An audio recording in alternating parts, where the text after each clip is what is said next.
Toledo City Council, July 22nd, 2026. City Council work session. Let's start with the pledge, please.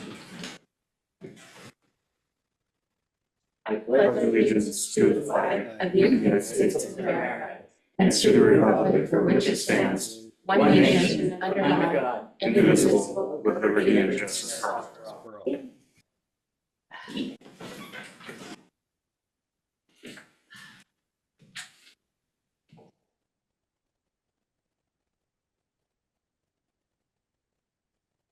We're not recording? Yeah, we're recording. Oh, okay. Carry on, sister. We're ready for a roll call vote whenever you're ready. Thank you, Madam Mayor. Councilor Burns. Yes. Councilor Keating. Here. Councilor Strom.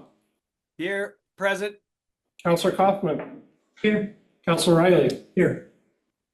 Council President Chambers. Here. Mayor Mix. Basically. Is Councilor Strom laying? I am pleased to say That's this just a is, picture. we have a full council tonight. Yay! We don't need a quorum because we're not discussing anything. We're not voting on We're it. not voting. Sorry, we are discussing. We are discussing. I apologize. Yes, No we're way. Discussing, that's it. All right. So the next item up is a discussion and information item about National Night Out. We don't do public comment on a. We do not. We can receive public comment if it's asked for, like if someone's here, like Ron's here to present information. We can do that kind of thing, but not public. Okay. All right. So the first item up on the agenda is National Night Out update. And I believe Mr. Bush is online with us this evening. Ron, are you there? He was a minute ago. I've allowed him, there you go. There he is. You can talk now. Ron, can you hear us? I did too. Unmute. That's not wrong. You shouldn't be. No, that was Stu. No, Stu said he was on mute. I can't change that. There you go, speeds off mute. Ron, how about now?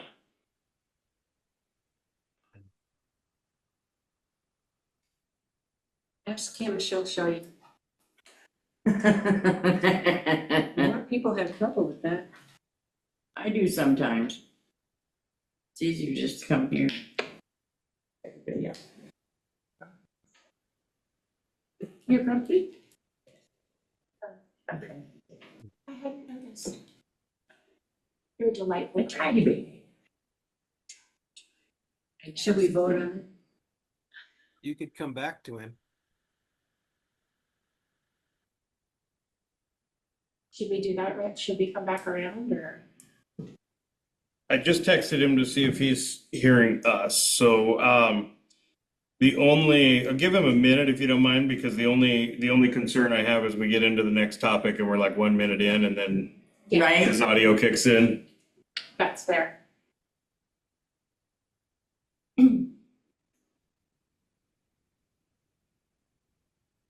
It's trying to reconnect. Okay.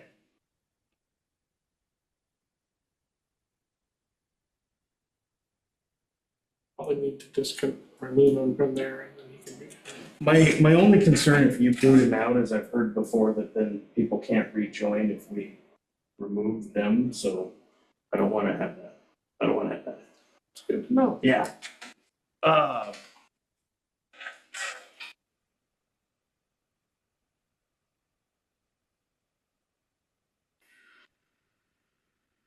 Son. Good job. It's a good thing. Where is he in Chalkport? But where, which one? Ashland or Astoria or the one in Yonkers?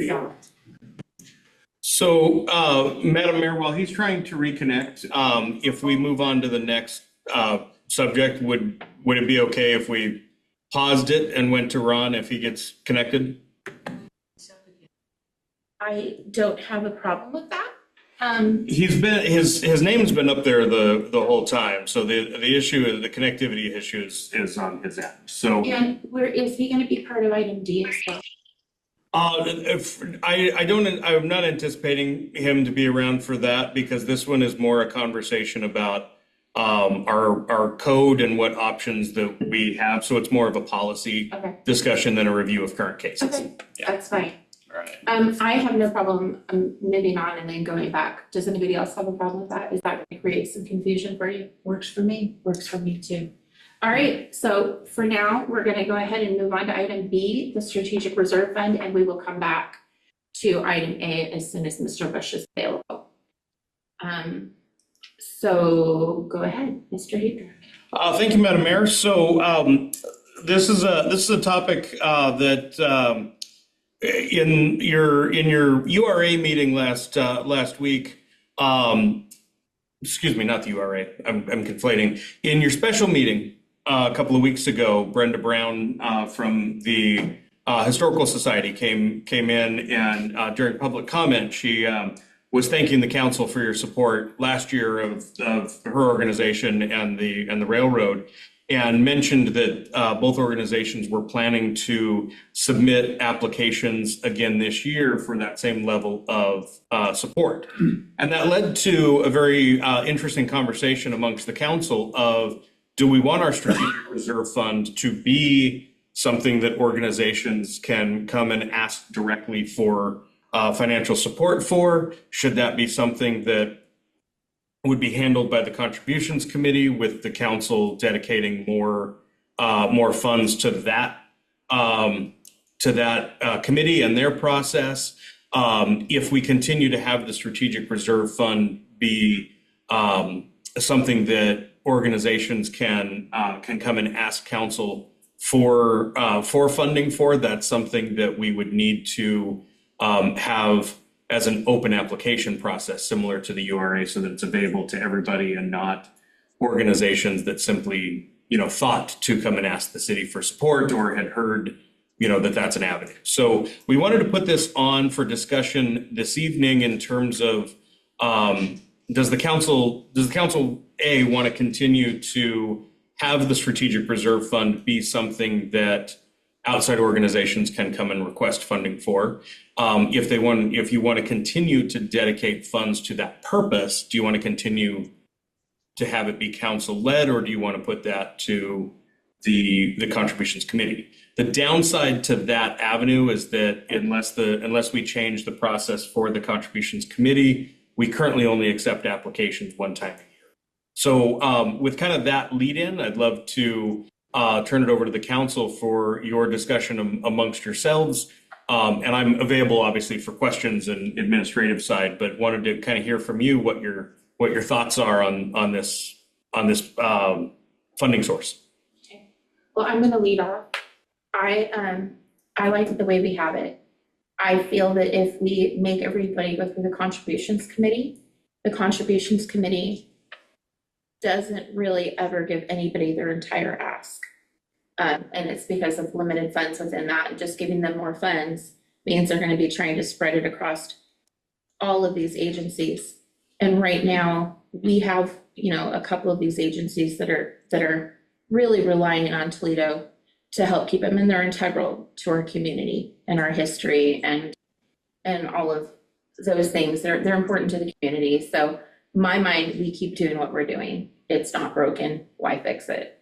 But for that, I think I could, I know Andrew wants to talk on this. Yeah, it's just to say that I think that one of the options, I think you've offered two options, keeping it with council or moving it to the charitable contributions committee. I think there was a third option that was included in that discussion that is important for us to think about too, and that is moving some of these known expenditures into our budget. Into the budget, yeah. Right, so to Tracy's point, I don't think that this is something that should come out of an annual application necessarily, or out of something that's called a reserve fund, right? It's not a rainy day fund when you're basically paying the same thing 3 years in a row out So there, make it a right? line item. Exactly, Yeah. right, and that's kind of my point. It's like, I was more looking at kind of the intention of the strategic reserve fund as I've always kind of understood it, that there are things that are going to come up that we can't anticipate,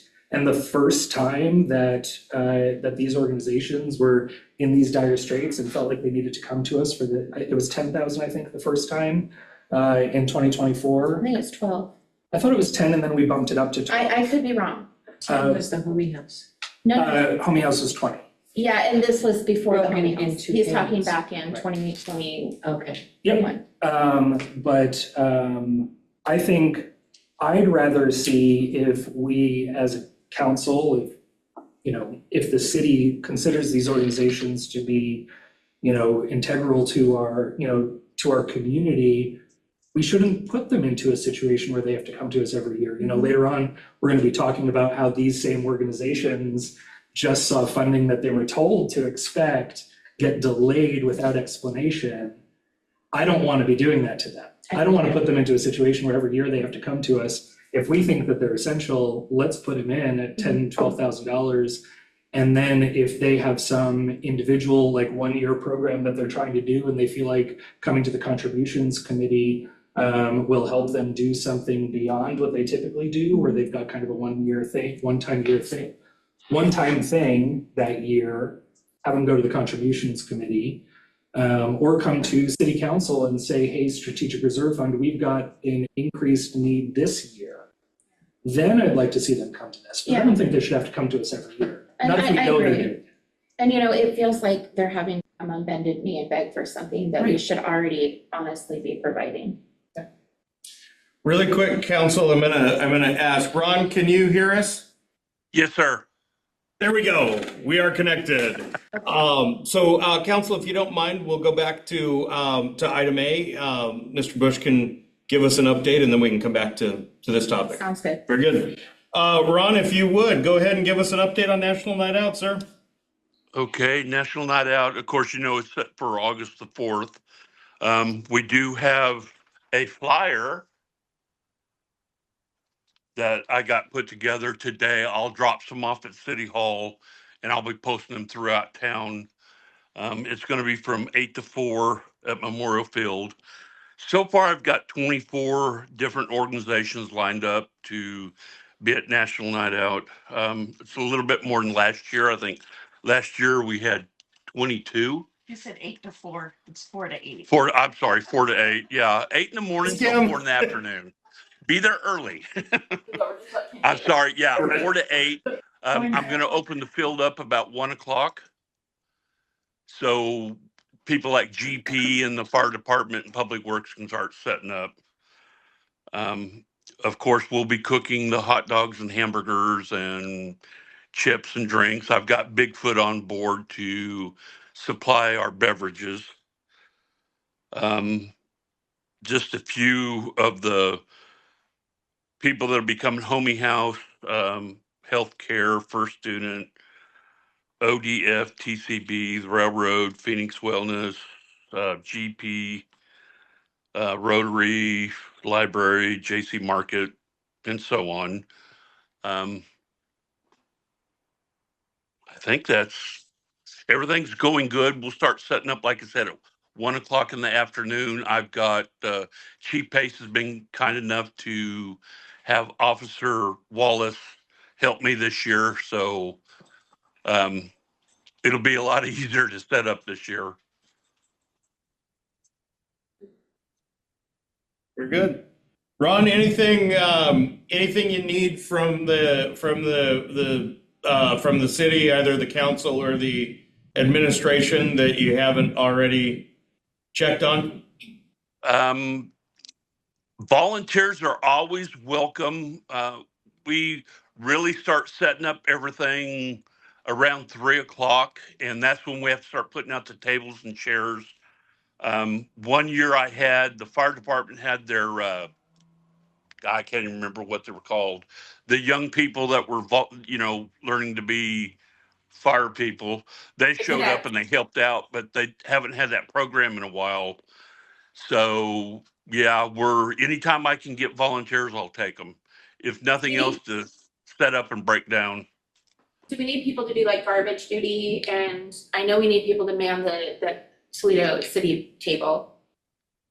There'll be a few because they're going to have their own table and they'll have their own Public Works will be there. They'll have a table, they'll have equipment set up and everything.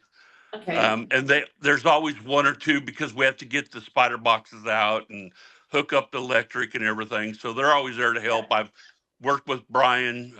We're gonna be moving all the porta potties over. Right now they're stacked up against the stadium. We're gonna move those back over to the new bathrooms. And so we can set up our tables over there so we won't have the porta potties behind us. so every year during National Night Out, I always help with the city table. Is anybody else available to help with that during that time? I probably will be. And do we have swag for the Toledo table? Oh. Lynn doesn't need to be in this part of it. Well, I don't know, he might. Ron, do you have some swag for the Toledo, the city to hand out, like from the council table, or is that all going to the other? I know like the fire department's gonna have their own and this and that, but in the past I didn't know if you still had some swag or if that was handled by the recorder. Yeah, in the past, the city's always had, keychains. I think the water saver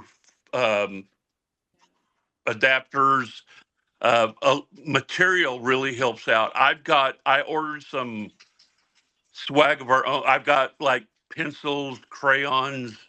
We're gonna have a coloring table.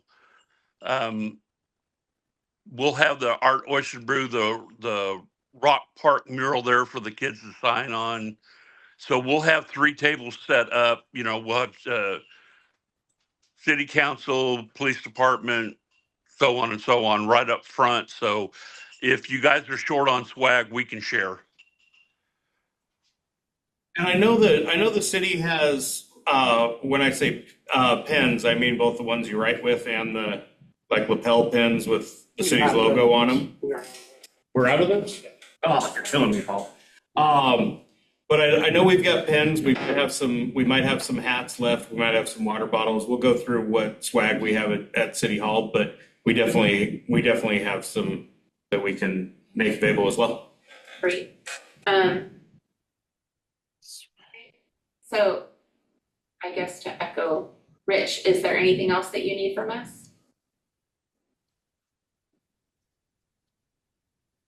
That was aimed at you, Ron. Is there anything else? The only thing, like I said, anytime anybody wants to volunteer to help set up or tear down, I'll have a chamber table if you guys can man it. Other than that, I think everything's going pretty good. Okay, I need to talk to Kim now. Kim, are you doing bubbles again this year, or is it just the coloring table? I don't know if you can hear in the background telling me what to say. Well, I know that, but that's why I'm just gonna go straight to the horse's mouth. I'm working on the children's mural right now.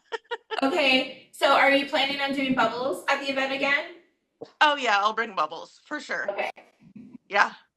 Okay. Yeah, I need to buy a bubble machine too. I'd like to just have a constant stream of little bubbles, but I don't know if I'll get around to that before, 2 weeks from now, but we'll see. All right. I like that you knew to go to the power behind the throne. You know how this goes. The boss. Oh, Ron, remind me, you said you usually start big, I know you said you open the field at 1, but you start kind of core setup around 3. Did I hear that right? Yeah. The city will drop off the trailer early. Brian always gets it there early. So we'll start setting up like the seating area for the dining tables, and then we'll set up the cook area shortly after 1. Like I said, I've got Orrin there to help, and there's always a couple guys there from the city that help out. Okay. I'll put the afternoon on my calendar. And that's August 4th? August 4th. August 4th. Okay.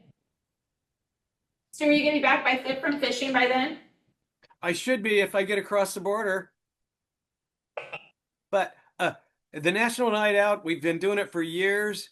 It's probably a great program. I love to go down there and, you can get on the fire trucks and sit in the police car legally, I guess. They still let you do that? Oh, sorry, Lexi. I'm sorry. Up here. I have heard they're really cracking down on questionable individuals crossing Yeah. the border though, so. I can get fake ID. Make sure that's in the minutes, Paul. Right. Yeah. It will be. Yes, we'll say the council chamber said it. Exactly. Or Counselor Keating, I mean, flip the coin. Ron, anything else this evening, sir? Nope, that about does it. Very good. We'll let you run. Thank you. Thank you for having me. Thank you, Ron. So council, looping back to then strategic reserve fund, item 4B. Councilor Keating had just been bringing forward the thought of moving annual commitments that the council wants to make into the budget itself. And we as staff can definitely work to incorporate that in the next year's budget.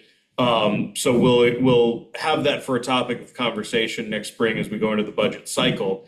So Counselor, would you kind of still envision if another organization wanted to come after the budget process that they could come to the strategic reserve fund in the first year? That's kind of the idea that I have, is that if it's, I think the proper pathway for charitable contributions from the city should be the Charitable Contributions Committee.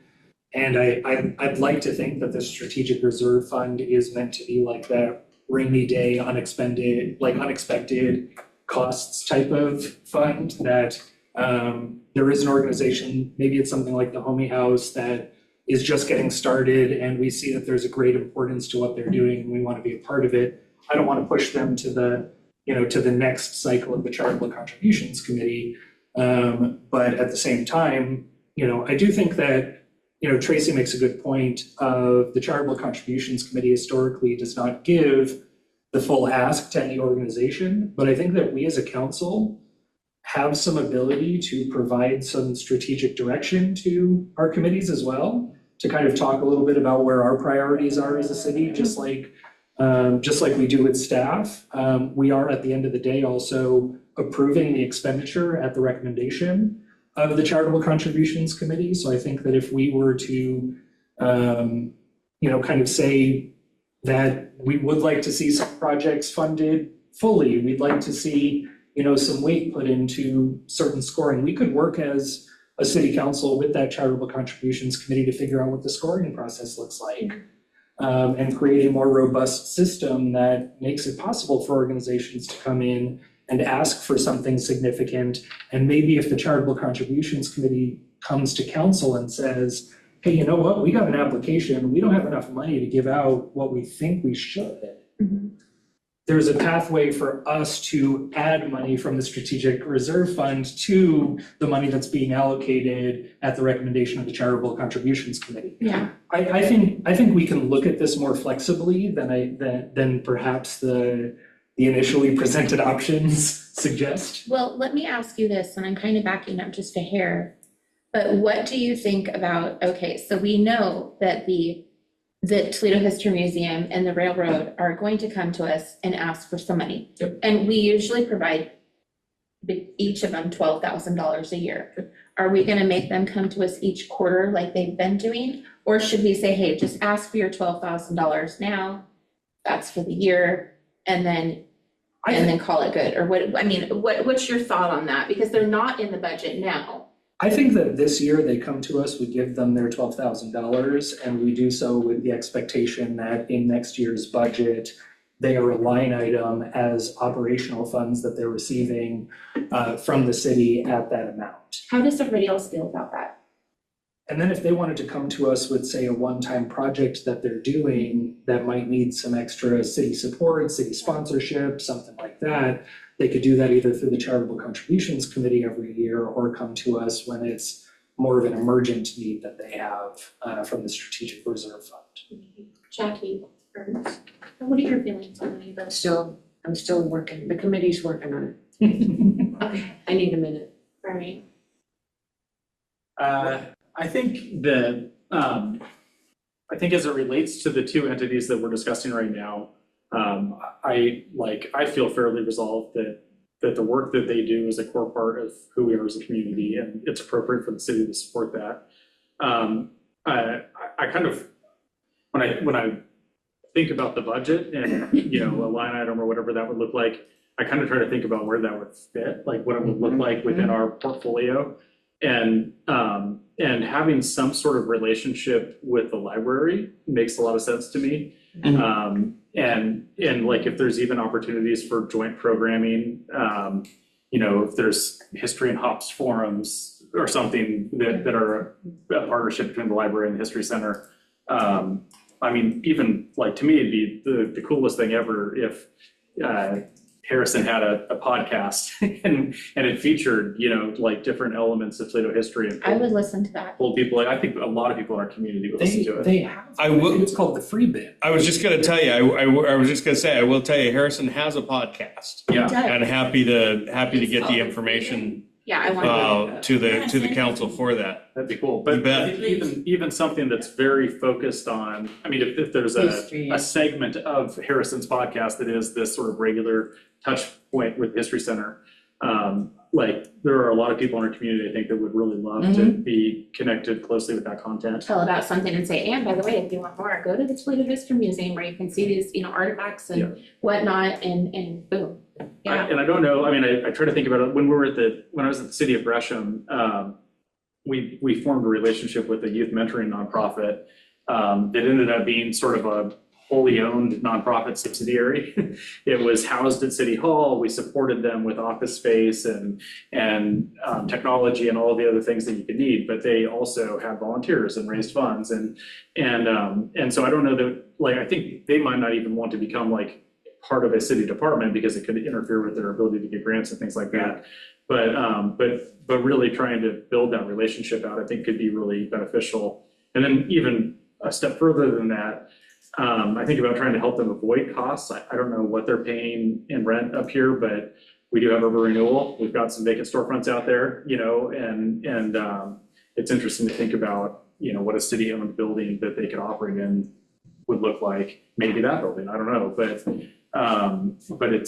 it's interesting to me to think about urban renewal as a potential partnership opportunity for them too, if that helps with Correct me costs. if I'm wrong, but didn't the museum wasn't that once part of City Hall? So it was Toledo's centennial celebration. Okay. In 2005, I think, is when they launched it down here. And that there was a partnership with the city to get the artifacts and the history piece together. And then I think the desire to continue that forward, Andrew probably knows better than I do, but I think involves some county support in terms of history centers in general in the county and trying to keep that going. And then I don't remember what year they moved up the hill here. To my parents, I can't remember. It was just not very long ago, I don't think, because they got rained out of the other place. Yeah. Yeah, the other building became very leaky, and it still is.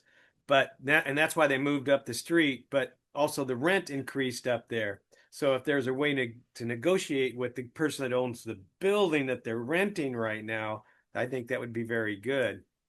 But as far as the other thing, the historic stuff on there, yeah, Celeste Matthews got that going, and that was a good time for the city to get the little museum they had in City Hall moved into the History Center and such on there. Was one here, I knew it, okay. Well, there were collections all over Yes. in different buildings and stuff. I know that I had a part of the bar that was that front corner. It's kind of like an alcove little thing, and it was all history pictures and stuff. And they're down there. I shipped them down. You know, something that popped into my head as you were describing that, Counselor, and this will be a few years, you know, down the line, but we're working on refining our proposal to the state legislature for the public safety building in the spring. And when you said that about it would be interesting to see what a city-owned building could be like for the Homie House. Like I said, we're talking years down the road. History Center, excuse me. But hopefully in 2 or 3 years, we're going to have a city building that would probably be, you know, difficult to sell. that if we have a different purpose that we could use it for, that would be Are you fantastic. talking about the current? The current police station, once they move. I like Well, the current city hall, Well, and I was also thinking, before you mentioned that, the current city hall, when historic building. there was a point, I think it was one of the visions that Rod had shared about what this building could be used for in the event that City Hall does move up the hill, that the History Center could move into this space, right? That the city could make that space available for the museum. I don't see why it can't be the other way, right? City Hall stays here, that space could be, city-owned building with dedicated, kind of space for history and maybe a welcome center or something like that. And maybe it's something that we also, like, the Chamber of Commerce has their tiny little space up there, but it's not unrealistic to think that if the Chamber of Commerce were to move into that space with more like conference rooms or other things, that we could give them some management over. There are a number of organizations that I think could benefit from that space if we still kind of look at it as a split building between, the needs for the police station, as well as perhaps some other like city and community needs that we could build for. I think there's still some opportunities to look at it that way if our goal is to keep City Hall here. Yeah.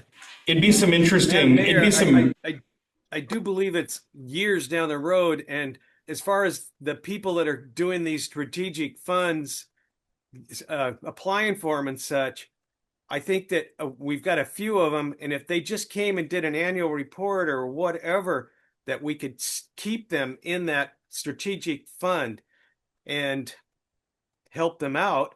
And if we need to address the criteria for it, I mean, if there was, then other people could apply. But to put them in with, mix them with the other people is going to dilute that, and the funding could get used up very fast. So this is kind of a separate issue. Well, I think, Stu, what we're leaning towards is having their own line items in the budget and where that would more appropriately lie. And I think that Council President Chambers might have hit either the nail on the head or pretty close to it, that they really would naturally have a good relationship with the library. So if those monies were in the library's budget, we still might have to back it up with a council strategic fund, but we transfer a lot of that to the, we're transferring all that to the general fund anyway. So we could pay them out of the library fund, have that be where we pay for these historical, the History Center and the Railroad, which are both historical centers for Toledo. And so I can see that. I mean, I think that would allow, it kind of opens up a broader relationship with the library in the city as well. I don't think anybody is suggesting that we underfund them in any way or that we not fund them. I think we're just trying to figure out the wisest way to do it, making them come on bended knee every 3 months. It doesn't seem appropriate. As far as a line item in the library budget, that would take care of it right there. Yeah, but that won't happen until the next budget. So we're still gonna have to pay them out of the discretionary fund this year. But then the question is, what do we want our future purpose of the discretionary fund to be? And how do we want to do it? Are we gonna bolster up, add more money into the city's, oh gosh, help me, Andrew. The contributions committee, thank you, Jackie. Are we gonna do that, or how are we gonna do it? So I think that we do have a little bit, I mean, we've had some really good ideas, and I don't really see a lot of disagreement on them. I haven't heard any disagreement with any of them from anybody up here. Well, there's only so much that's in that contributions committee line item from the city, and there's a lot of people apply for it, and we can't fund them all, and that's why you kind of filter out who the city's going to fund this year. And I'm sorry, next year is a different year. But clearing the deck of the two biggies that we know are kind of, longer term relationships will also ease a little bit of pressure on the contributions committee resources. That is true. And Madam Mayor, the one thing that I would add to this discussion is that the Strategic Reserve Fund as a cost center in the budget has both revenues and expenditures. And so the contributions that went to Homey House last year, for example, went to these two organizations that we're talking about. There's a special purchases line item in the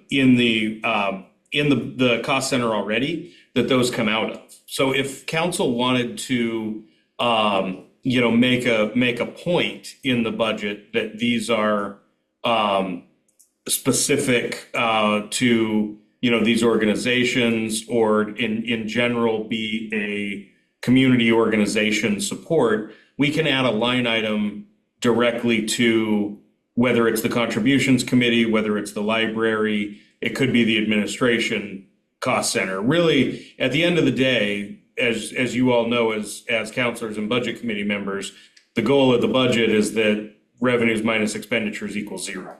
So if we're going to add it to the budget, I don't know that it needs to be in the library fund in order to encourage that relationship between them. But we certainly, as staff, as we go to build the budget next year, that can be something that Mindy and I work on and say, where does it make sense the most to put this? And then we'll identify it to the budget committee. This is what this new line item is. Absolutely. But to be clear, I think what you're hearing from us is that there's a desire to see the library and these entities. Correct. Yes. So, Yeah. No doubt. Yeah. some programming synergy potentially. I think there's a decent bit of that already, like the program that we did the panel for, or I know Lisa and I are both on the library board. There's definitely a lot of collaboration between our history organizations and library programming. And I think we're just going to keep seeing more and more of that. The longer Harrison is our director, which is going to be until his retirement or death. That's absolutely correct, sir. Probably the latter. We get our way. Yeah. Andrew, hold on. Jackie, you've been trying to say something for a little while. Well, the reason that it all started a few years back and was the budget was really tight, and then they needed the money and we didn't want to see them close, so we gave them the money. And then next year, budget was pretty tight. Yeah. Are they gonna go to the budget committee and ask to be added as a line item? Or are they gonna come to us and ask again? No, I'm saying, this is in the past. Oh, okay. So instead of going to the budget committee this year and asking to be added as a line item, They did actually. Didn't they? No, they didn't. Brenda came to a meeting a few weeks ago and said. Okay, that didn't happen till new 3 weeks fiscal ago. year, yeah. right? So it's a timing thing and everything. And our strategic reserve fund has always been a discretionary use for this board to determine its use. And we have felt that it's been proper to use it for that. And I think funding it through another line item is appropriate use of the strategic reserve fund. I do not agree with giving it to the contributions committee and I do not agree with directing the contributions committee in any way, shape, or form. Aren't we legally barred from doing some of that? I thought so. It's up to them to make the decision. Yeah. They can read our goals. Wait, what was the question you asked? I didn't hear. Whether or not we're legally barred from instructing the contributions committee what to do. Oh, okay. To the point that's been raised on that topic, yes, legally you can't tell the contributions committee, we are ordering you to give X amount of dollars to these organizations. You have correct. You have every right as a council to express your values and what the organizations that you feel are worthy of support to the contributions committee. But yes, you absolutely cannot tell them you must do X. See, we can't give them $12,000 and say, you gotta give this to. Right. Yeah. Yeah. And that's why I think And- we're saying, let's Yeah. make it a line item, so we And don't you have can't to worry about guarantee that they would get their 12,000, and without their 12,000, we lose an integral part of the town. So it needs to be a line item somewhere, and And to, yeah. I don't think we should mess with the budget because it's already been typed. No, not this year. Even, I'm not comfortable even next year. But What's even wrong with it coming out of the strategic reserve fund and going to a Well, line item somewhere? we can put it in as a See what line I'm saying? item, we can put it as a line item in the strategic reserve. Well, it's. That's what I mean. Yeah, Yeah. that's fine. I think I think we're all agreement. We're just looking at, we're The using main some slightly point different is, terms. the main point is not wanting these organizations to have to keep coming and I asking, agree, right? I agree, And but to give some clarity about what I mean when I say that city council can provide some direction, instruction to the contributions committee, what I ultimately mean is more the spirit of what we as a council Yeah. have set as goals. So I'll give the example of like our municipal judge. We have the ability to turn to our municipal judge and say, hey, we are hoping as a city council that rulings will be more focused on education rather than punitive action, right? And now he's going to interpret the law and his judgments based on what he thinks is Right. best. But he'll have heard from us that our goal as a city is to not, punish people, create criminal records, blah, blah, blah, Right. if there's opportunity for education. Right, there can be that separation while we sort of issue a statement of what our goals, our interests, our Yeah, that's why I priorities said are they as can read our council. goals Yeah. and. I don't personally see when the girls come and make their appeal for the funding, I don't see them groveling. I think that's a misrepresentation. I that never they- said groveling, Well, what was the term? begging on bended knee. Okay, well, grovel. Well, that's your term, Yes. that's not what my term is, but that's okay. Okay, so we're splitting hairs here, but I'm just saying, I don't see them come begging. They're grateful, we have a good relationship with them, and I think it just makes that bond grow deeper. I personally would like to just see them come and ask. Every 3 months?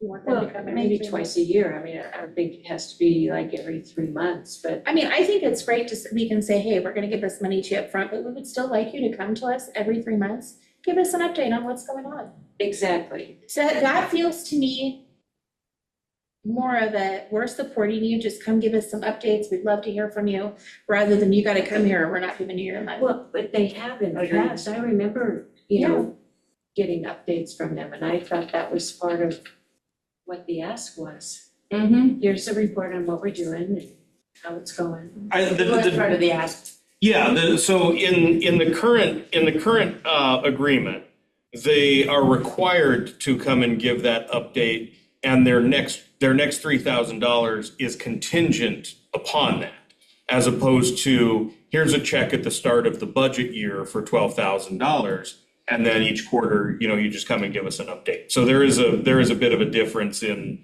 the way it's structured right now versus what council is discussing at the moment, for sure. And I'll say, and I feel like this is what I've been getting at the whole time, that the entire purpose of this change to me is that these are nonprofits operating on a shoestring budget where this $12,000 could mean either staying open or closing, Yes. right?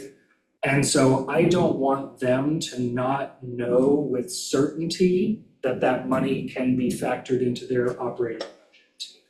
And that's the same reason why I threw up the red flag last week about the county money, is that concern that these organizations have already been told they're getting this money. All it needs is a signature on the agreement. It's the same money they've gotten for years. That's, for them, that's critical failure. And it's Yeah. not just them, it's every museum Yep. and nonprofit that depends on those funds in the county. So we're talking about, there's several museums in Newport and Lincoln City. I think there's a couple in Lincoln City. And, We're lucky we only have two. well, lucky or blessed to have two, I don't know how we want to word that, but So really, it's just, whatever the terminology is, whether it's them coming and asking for it or coming on bended knee, I want them to just know that they have our support, know that we consider them to be essential. And I want there to be that open invitation, which I think they'll be grateful to come and do, to come and tell us what they're up to on a quarterly basis or every 6 months. And especially if we are encouraging, as Council President Chambers suggests, a more robust and intentional sort of programming alignment with the library. I think that's only going to be to everyone's benefit. Is it easier on staff to write one check every year or 4? You know, the administrative burden of 4 versus one checks is, I wouldn't say is huge. You know, I get every Thursday, I get a stack of probably 30 or so AP checks to review and sign. So whether it's 29 or 30, you know, once a quarter is not a huge administrative burden. I agree with the sentiment though that Councillor Keating shared, which is if we're going to if we're going to structure it as a $3,000 each quarter, then there is the potential at any time for the city to decide we're not going to give them the next quarter. So if the goal of the council is to assure the agency that this money is available to them to operate for the year, then my recommendation would be, if that's your goal, do it once at the start of the fiscal year and call it good. I agree with that because every time you put roadblocks in front of them having to show up, if they only have to show up once a year, it's a whole lot better than having them you can request them to come anytime. I think they will, Stu. I think, they like to come here and they love to give us updates. I just don't want those updates for them to feel like if they don't update us enough. Yeah, I don't want to feel like we're the mandatory thing is wrong. Yeah, so I'm going to throw a fun little plot twist in there, more of a reminder of kind of the past of this. So I was the one who pressed for the idea of it being, instead of one payment, to it being 4 payments of $3,000, if those of you who were here will remember. And the rationale for that was my first year on the budget committee, the year before I was on council, was the first year that they came asking for this money.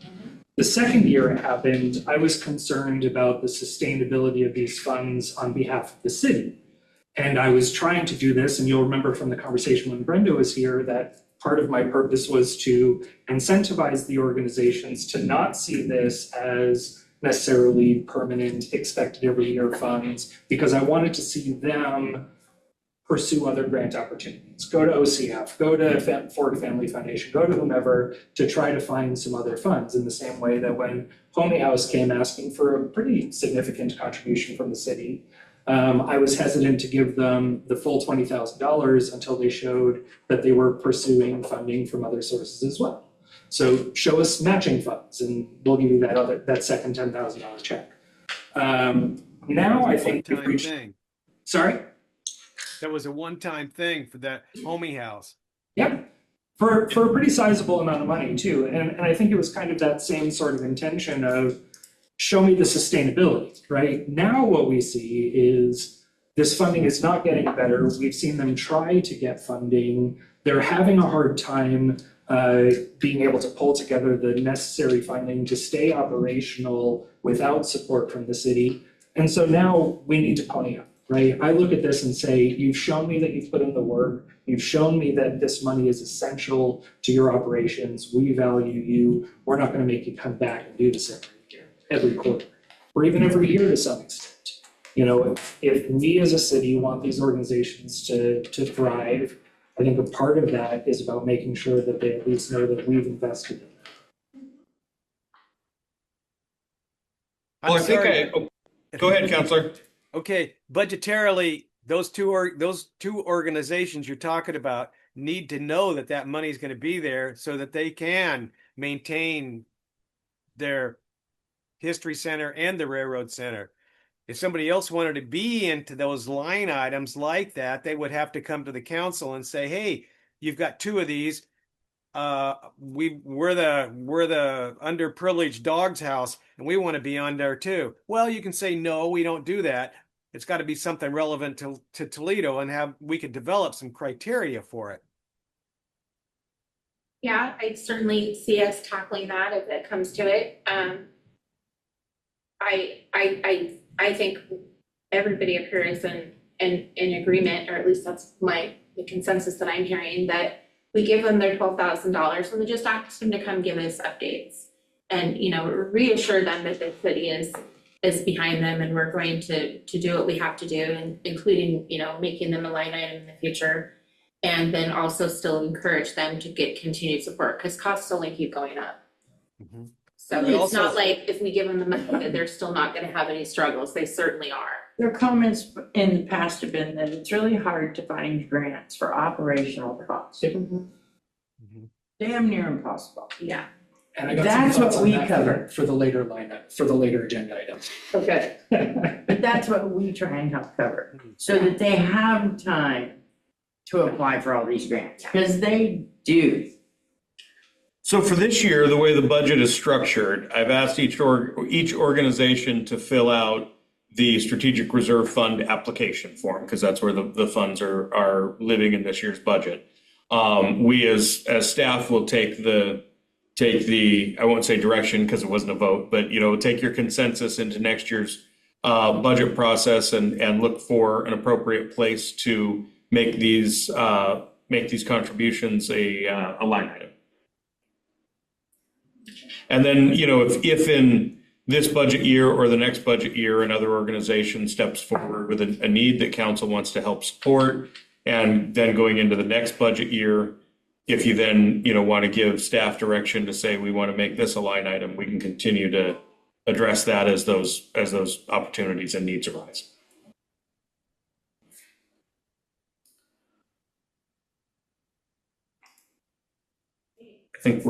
I think we're ready to move To on. the next We're ready to one. move on. Okay, county financial support in Toledo. Oh boy. Councilor Keating. What a segue. I was kind of thinking that earlier when you mentioned, the county support. I was like, all right. So this is what I was talking about last week of the county has allocated, I believe, out of transient lodging tax revenues to 4 organizations. There were 4 organizations that were on the last Board of Commissioners consent agenda.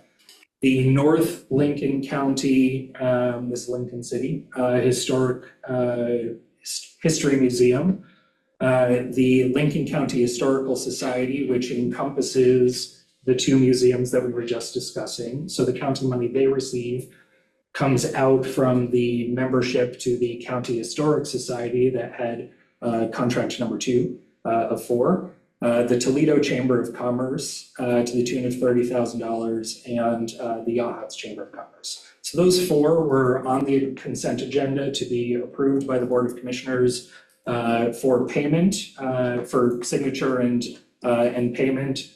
That was delayed. It was simply removed from the consent agenda without explanation, and without getting into any speculation. That's not the intention of this. The concern is that these agreements have not changed in several years. The compensation of these organizations, or I should say the money that these organizations receive from these agreements have not changed in several years. This was money that it is my understanding that these organizations were already told they could expect. This is happening after the fiscal year has already begun. Before I kind of take this further, Rich and I met about this earlier this week. I promised last week that I would kind of dig into this a little bit more and talk a little bit with Rich about it. Rich, did you connect with the directors from the 3 organizations? I haven't yet. I expect to tomorrow. Okay. So I think that, I want to predicate this conversation by saying that I think it's essential. I know that as a city council, we can advocate as a city council however we see fit. But I think that it's essential for us to make sure that these 3 organizations all have given their consent for us to advocate on their behalf when it comes to these agreements and to the funds that they are receiving. So I think whatever we discuss tonight, I think that any direction or any sort of consent that is provided to city staff about what's next steps we take should be dependent on those 3 organizations all saying, yes, we are on board with the city sort of representing these interests. That said, what I propose is that ahead of the August 5th Board of Commissioners meeting, that the city draft a statement to be included in the August 5th agenda packet. I have been assured that these 4 contracts, these 4 agreements will be placed on the discussion and decision items for that meeting to ensure that they are not simply removed, that a discussion is had to make sure that they, move forward or at least discuss these items, as opposed to simply removing them from the consent agenda without discussion. And if we submit a statement in support of these agreements, as well as I think I would propose that we do a little bit of additional advocacy for these organizations, the Toledo Chamber of Commerce, the Railroad Museum, and the Toledo History Center. We would need to submit that by July 28th in order for that to be included in that agenda packet. My suggestion is that we, make a statement encouraging the Board of Commissioners to approve these agreements simply for the fact that these 3 organizations are all operating on a shoestring budget, that we as a city are doing what we can to provide them operational support to ensure their sustainability. With the exception of the, we do not provide support to the Chamber of Commerce. We do not provide financial support. However, we do partner with them. We do work with them on several co-sponsored events. They are working closely with us on Art, Oysters, and Brews. We've got things like the Wooden Boat Show. They do a lot of work for Summer Festival. I think that they are, I think it's more about demonstrating how important they are to the city. And similarly, I think that on the conversation that we just had about the 2 history organizations, I mentioned last week wanting for us to think about providing similar support to the Chamber of Commerce beyond just our standard membership fees, that maybe there's an opportunity for us to see if there's a way that additional funds from the city could advance the work of the Chamber of Commerce in the same kind of way. Let's say this, if the county comes through and says they're gonna cut the budget to the Chamber of Commerce, we might not have a choice. We Right. might need to. Absolutely. And I don't know how we're supposed to do this on our own shoestring budget, but we're gonna figure it out. Yep. First, we focus upstream. Yes. And Yes. make our partners in the Yes. county do the right.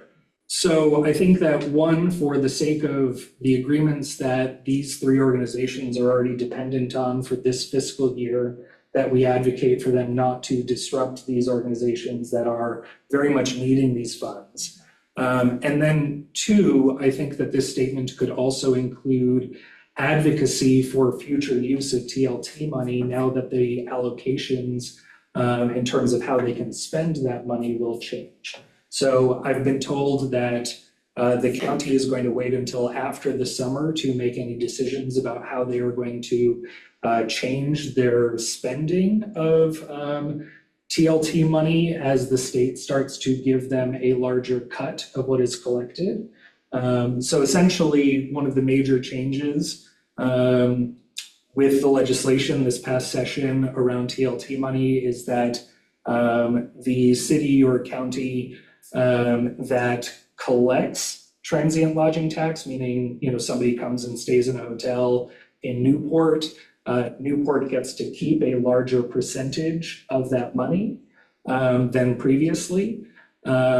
And on top of that, the restrictions on how they spend it have changed in a way that's more favorable to the district's flexibility.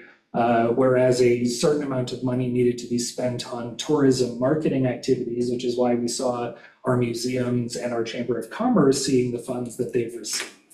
They're receiving it for those purposes. The reporting that they do is intended to be tourism oriented.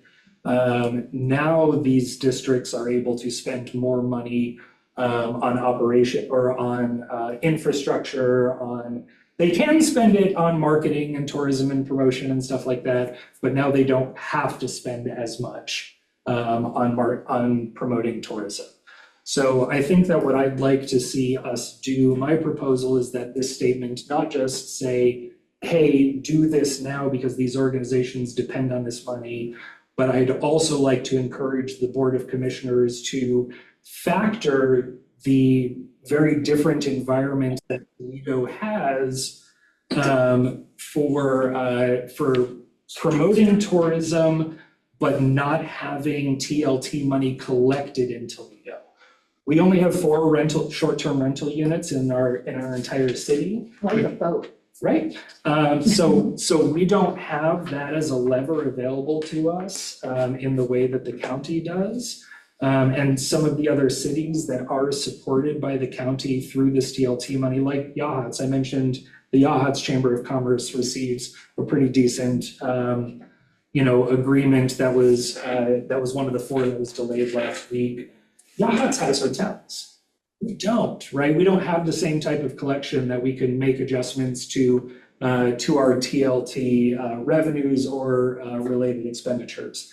So whereas the county does benefit from the tourism that I believe Toledo does bring to the county through things like Summer Festival, the Wooden Boat Show, our car show, the summer market that we have, the various Oysters and Brews. Art Oysters and Brews, the various events and programs that we have that these organizations are key drivers of.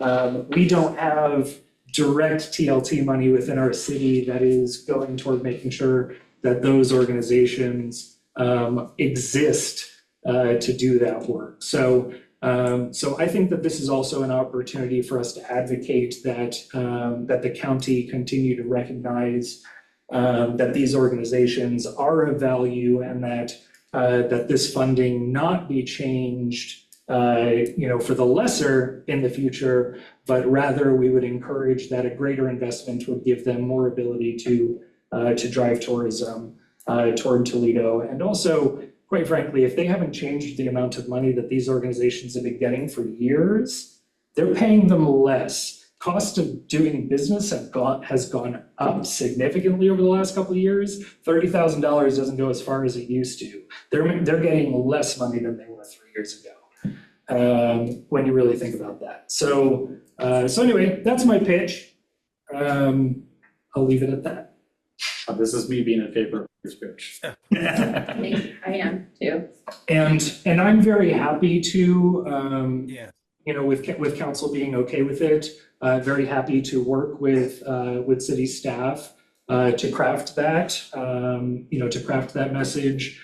And as I said, I don't think we should do any of this until those 3 organizations have all said, yes, we're okay with you going and advocating on our behalf, because this is their agreement with the county, not ours. So Andrew, there's only one thing I'm gonna say. The council cannot give you permission to work with the city staff. Only Mr. Huebner can do that. Right. But we give you permission to ask him. Well, hey, Good one, Mayor. I'll raise my hand. What was that? Oh, I was going to raise my hand. I just wanted to say that as far as the commissioners and that money that was allocated from the room tax and such on there, yes, we didn't, Toledo did not put it into the pot a lot of money, but every year we always sent a delegation over to there to get some money back from them because of the fact that people came to this county and we were a place that people wanted to go to, and that's what made us valuable and such. But as far as letters of support, I totally support that. If the chamber and the other people that are applying for that money would want those letters, that I can see happening really fast. But in the past, it seemed like the majority of the money went for advertising for that dang aquarium and such on there, and that's just because Newport wanted it. And we just needed all of the people that were getting money to get together and then go to the county and say, hey, help us. Yeah, so Stu, just a clarification. The money that is collected, so if somebody stays in a room in Newport, the city of Newport gets that TLT money, the county doesn't. The only money that the county gets is the TLT money that's collected in the county. Yes, in the county. That's the money that they get. Yep. And the other thing that I think is just worth noting, I have no reason to believe that these agreements will not eventually be signed. That's not at the heart of it, I believe that all 4 of these things are going to be signed. I thought this was a big red flag because we've been seeing changes to how TLT money might affect organizations like our Chamber of Commerce. It's been something I've been worried about for a long time.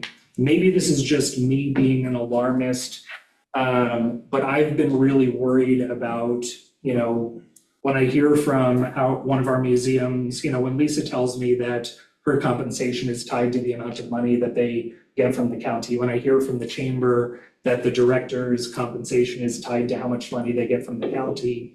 So you've talked to the chamber and they have not been funded lately? That agreement was supposed to be signed by the county last week, and it was. Yeah, but the chamber, you haven't talked to the chamber directly.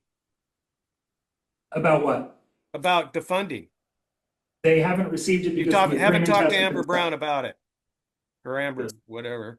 No, Rich was going to be reaching out to the 3 directors to make sure that they are okay with us approving this before, or with us advocating for this before we did it. And I'll be in touch with each of them tomorrow. Yep. Absolutely. Yep. That sounds like about the best plan right now. Yep. Okay, have we beat that one? Okay. I will just add on the record that the city manager is more than happy to have the support and assistance from Councilor Keating on this one. Thank you. Well, I just, we have to make sure that we're of course staying in our lane, and we want to make, Of course. So, okay, our next one is code enforcement municipal code review.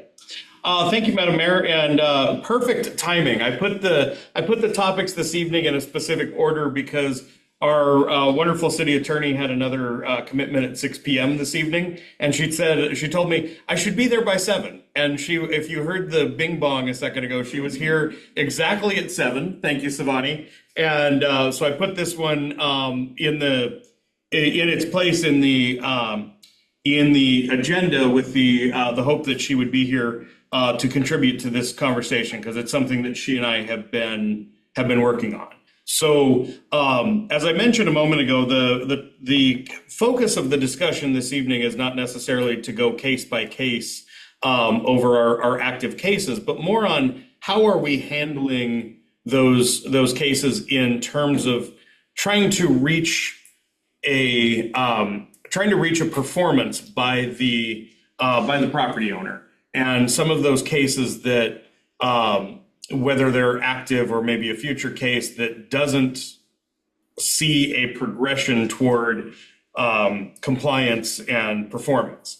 And Council President Chambers had mentioned to me, and I believe he mentioned in a meeting as well, a thought about implementing kind of an escalating series of fees that, 1 month starts here and doubles each month for those cases that are being non-compliant. And so I had asked the city attorney to look into a couple of things. One, the legality of such a program, and then also because some of the properties in the community that have compliance issues are either owned or in the process of being deeded to the county. And so one of the questions that we had was, could this fee be imposed on another government agency? And so in a moment, I'm going to ask the city attorney to take the lead in the conversation. But I wanted to add to Councilor Keating was talking about going to the next county commissioner meeting, and Councilor Chambers, I liked your point about staying focused upward and encouraging our county colleagues to be good partners. One of the issues that we've been looking at this year is there are a number of properties in town that are active code compliance cases that recently had liens that had matured and had entered the foreclosure process. Well, the lien holder was the county. And there is an ORS that specifically says, and this is just a section of it, but there's an ORS that specifically says that when that series of events occurs, the county tax collector shall deed the property to the county. So when we got notice earlier this year of these liens that had matured, the city attorney reached out to her counterpart at the county and was told, "Oh, we're going to take possession of those sometime around mid-May." Well, then she's reached out a couple of times, and that process has not completed. There's one in town that we are a little worried about, that we were told recently by the city attorney was told recently by the county council that SEL, the county attorney, that, oh, we don't own those. The city can go through its own code enforcement process. Basically meaning it would be our responsibility and our budget. And so I am discussing with the city attorney potentially appearing at the August 5th meeting to make a public comment encouraging the county to complete this process. So I'm asking the city attorney to confirm our understanding of that ORS. A little bit of a side note, but I am mentioning to the council that as we have this discussion about escalating fees, a number of the properties that would potentially be subject to this are owned by Lincoln County. So with that, Savani, welcome to the meeting. As I mentioned earlier, you had perfect timing, and I'd love for you to share what you found so far with the council on this topic. Specifically related to the escalating fees. Yeah, and you know what our abilities are to have a program of that type. And if you have anything to add at the moment on the deeded properties, absolutely throw that in there. But I know we talked recently, and you didn't have anything new beyond what I said. But if that's changed, drop it in there. That's correct. No, that's the information that we have right now on that topic. But I am happy to discuss the escalating fees. Great. So for most of the more serious nuisance violations in the city, they already are classified as a Class A infraction, which carries a civil penalty of up to $1,000 each day for the violation. And that's separate from the cost to abate and other costs associated with abatement that can be assessed by the city and placed as a lien against the property. So they're given that high dollar amount for a per day violation that already exists in the code, and also based on our analysis comparing that amount of fine to other comparable cities, and then constitutional limits against excessive fines. That's probably the top end, and that's probably a good number for a per day fine. However, within that, and to encourage property owners to comply, the city could implement and advertise and give potential violators notice of a sliding fee schedule. So you could absolutely, as a matter of policy or as a matter of practice, say, yes, we have this maximum fine, which might be appropriate in some cases. But in most cases, we're going to issue something that looks a lot more like, here's a lower fine for the first week of the violation, an escalating fine for the second week, or whatever periods the council in connection with staff determine. So you wouldn't have to change the code to do that. You could just implement it as a matter of practice or a matter of policy. And that might help people, not just see this impossible fine number, but see, okay, if I work with the city, then I can manage this, or I can avoid a really hefty fine, a really severe consequence. And Savani, the question of, is that something that we have the ability to apply to not only private landowners, but to other government agencies? Is it your understanding that we can apply that to any property owner regardless of their status? Yeah, so I haven't found anything that restricts the city from assessing a fine or taking other enforcement action against a property. It's based on the property ownership. I'm just vibing off of Eric's joy. Yeah. So I'll jump in. So I was not aware that we already had a $1,000 per day potential fine for that extreme type of violation. So I'm super interested in talking to the city manager about how we apply those. is there an upper end limit to that, Savani, or does it just run until compliance? Until we own it. Well, so as a legal matter, right, well, I mean, yes. Yeah. Counselor Coffins. That's correct. Um, Okay, that's So what I was at a certain asking. point, at a certain point, as a legal matter, no, there's no limit. So theoretically, this can go on forever. You can charge millions of dollars. As a practical matter, at a certain point, it becomes more cost effective to just abate the nuisance. Yeah. And I think, I mean, sorry, I didn't mean to cut you off.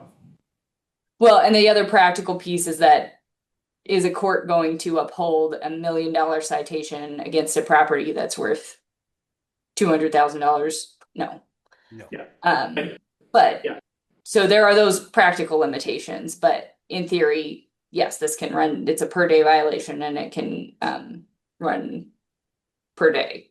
Yeah, I think that's great news in terms of, I think there's strong evidence there that we have the tools at our disposal to do what we need to do. And I do think that just even if we collect up to some reasonable amount under the Constitution, and if we haven't achieved compliance, we apply liens, and eventually, we will take possession of the property and we'll be able to do what we need to do with it. But I do think, so I'm super excited about the idea of being able to apply this in some cases. I think it might make sense. I want to be really clear that this is not something that I'm focused on, like a residential home that's inhabited where they can't afford to fix their roof and we're compounding the problems. Like there are specific vacant properties in our town that have become acute nuisances under special definable circumstances. And so I think we can spend some time defining the circumstances so that we're focused on the right ones. As a courtesy, so I spent a little bit of time down at the A-frame this week, just in anticipation of this conversation. And it's worse than when you just drive by every day, you kind of block it out. But it's honestly an embarrassment that our county, our partners in local government, public service would think so low of our community that they would let a building that they own get like that. Like it's if you could hear a little bit of anger in my voice, like I am actually angry about it. And I, as a first order of business, I don't know if we need to invite our two existing commissioners to come visit us on site and look at their building. Like get a good long look at what they're doing to our community. Have they taken possession of that yet? That one, yes, that is in the county possession. It's like, okay, you don't have to sell it to us, whatever. But scrape your building, like Do something. do something so that you're not just marring our town. And that, anyway, I'll digress a little bit on that one, but and we don't need to get into, it would be wise to not get into individual properties and to focus on kind of a general criteria, but we all know that there are some other ones that would be really good to address. And to that point, and I'm going to be very careful with how I present this, and I'm not going to give the specific location of the property. There is one in town, a very, very vacant residential structure that is a concern to our public safety departments, both for as it stands and if and when it is no longer standing. Yeah. And it's one that is one of these properties that should have been taken into possession by the county in mid-May. And I want to be very clear, I am only stating a hypothetical here. I do not have any indication or knowledge that this is what's actually going to happen. But the reason that we wanted to look at this process is and are they legally compelled to take it per the ORS, is because what we don't want to have happen is, okay, we're concerned about this, so we're going to expend city resources to go and abate it. And now the county says, thanks for the vacant land, now we're going to take the deed. Yeah. So if we're going to invest the money in it, then it needs to become ours. Well, right? And candidly, like I don't know that the county taking possession of the property is a good alternative at this point because their track record is terrible. Like the property that they've taken. Look at the apron. Yeah, and so now take possession of it and sell it on the courthouse steps, so we have an opportunity with urban renewal funds or something like that to put local resources in at a decent price. Like that's a whole different question. But or enter negotiations directly with us. Yeah, right? Exactly. Yeah. And that's I think that's, step one is, I think, beginning to exercise sounds like the authority that we have in our existing code to make sure that we get their attention. Again, our goal here is compliance. If the code doesn't already allow like a provision, Savani, where the city manager or the council has the discretion to forgive fines in exchange for compliance at some point along this path, I would be open to that, to have something that, I mean, what we want is the blight to go away. And so if that's, if that's something that we can offer on the other end, maybe we get a little bit of a carrot and a little bit of a stick. But in the meantime, I mean, maybe we need to be strategic about our timing and handle the issue that we just discussed before we address this specific one with the county. But I do think that. Well, the nice thing is the county board of commissioners does their public comment at the end of the meeting. So if we were to contribute a statement related to our previous topic, that would be discussed and hopefully decided and voted on before Rich shows up. Well, and I mean, maybe this might be a terrible idea. I'm thinking out loud right now, but like, what if we invite our two commissioners to come visit us at a city council meeting? Maybe we start it at a location in town, and then we hold the discussion here. And maybe that's the beginning of like, hey, we actually have these tools and we're going to exercise them. But as a courtesy, we thought we might let you see your own property first. Yeah. Stu, you had a comment? Yes, I do have a comment, and that is, in the past, these code violations and fines that are been put on property are just a leverage to get people to do stuff. And it just seems that there was a way for them, some of it, to be forgiven. The other question I have is for the council, and that is, we can put fines on buildings and property that are somewhat taken over by the county or the state for being bad. Is that true? Yes. Yeah. Yes. Well, there's a lot of places that the A-frame is one of them. And that way, if we put leverage on the county, again, sooner or later, we're going to own it. You'd think, but they might not sign off on that until after May either. Or at least we'll go to court over it, and we won't have to worry about the commissioners. Or we can collect on the fine and fund the Chamber of Commerce. Amen. There's property all over town that just needs to get taken care of because they are actual violators. They're not just because we don't like the way it looks. And Main Street's one of them, and I see the guy is finally getting his building in shape. Which one? The building across from Timbers. Yeah. Yeah, but not the one down from there. There's another one down there that still needs work on it. Yeah. But again, the fines are leverage to get building and property owners to do things. And it has to be explained to them. Sooner or later, you're going to go to court and you're going to lose your property because you just can't afford the fines. And that's the leverage. Am I thinking right, Counselor?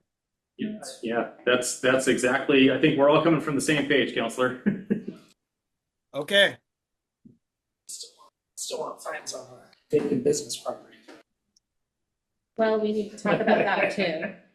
That is also, I asked Savani to review the Pendleton ordinance, and she has informed me that she is comfortable with the legality and applicability of it. If Toledo wants to look at something similar. Savani, do you have anything to add on that topic this evening that I didn't just cover? If it would be helpful for council, if you have questions about how Pendleton does it, I'd be happy to summarize that. But if I don't know if that's a topic for a later day. To move that discussion to our next work session. Okay. Because in other ways, we're kind of muddying the waters a little bit here. Sure. It really is a separate discussion. Sure. September, since the August is an urban renewal work session. We can have both. Yeah, kind of like we've done with the URA before. We adjourn URA and start city council. No problem. So Rich or Savani, do you need any code changes from council to begin applying? No code changes. No code changes are needed. What I will do, and I'm gonna shoot to have it by August 5th. But if not, then we'll have it by the meeting in the third week. Is bring a written proposal or a draft policy to council on how we plan to implement our current code. Gotcha. And have council review that And the definition around what triggers this class of violation. And absolutely. Yeah, awesome. And then I think, do we, as a council, do we want to invite our partners at Lincoln County to join us? I'm fine with inviting them. Maybe that's what I do at the August 5th meeting is my public comment can be, we're starting to really take a strong look at our code enforcement cases in the city. There's a couple of properties that the county owns that we would really love to work with you on getting toward remediation. Yeah. We'd love to invite you to, join us at blank. So I guess that's what I would love to hear from council is if we want to extend that invitation, and it sounds like there's a consensus for that. Do you have a date and time in mind that you'd like to propose? So I might suggest doing like a 5:15 or something like that on the day of our next And work session. Eric's gonna miss it. You won't get to see the list on their faces. I might be able to appeal to my boss for an exception on this. So they have their meetings on the first and third Wednesdays of the month. So I was going to suggest that we do it on the 4th when we have our work session. I don't know that necessarily changes a lot. Like, I don't know how much that matters to them necessarily. Yeah, because they have theirs in the morning. They have theirs in the morning. But Yeah. Or even even a special meeting on a different evening if that works for them. It will shock me if they accept our invitation. I hope they will. No, I know at least one of them will. But I couldn't speak to Chuck. The commissioners agree on anything. You think you will? absolutely. We can hear you No, I know I still. can get Casey here. I think if we can I'd if we can get an audience with them, I think that would be wonderful. And I think one as a courtesy of like, hey, we've got these tools, we're going to use them. Let me make sure I remembered something that you said earlier, Council President. I think you mentioned starting the meeting on site and then having a discussion afterward. So the other thought that came to my mind, aside from before the next work session, and this might not be perfect because it would only be a week ahead of time, but when you mentioned a special meeting, I thought, well, we could try to schedule a meeting the second week of the month during when the Planning Commission would ordinarily meet. And if we wanted to continue the discussion afterward, then with the Planning Commission meeting here, we could go up to the fire station.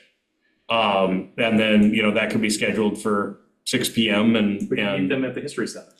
There you go. Where they'd open Is the doors. There planning you go. commission having an August meeting? Because sometimes they cancel the July and August meetings.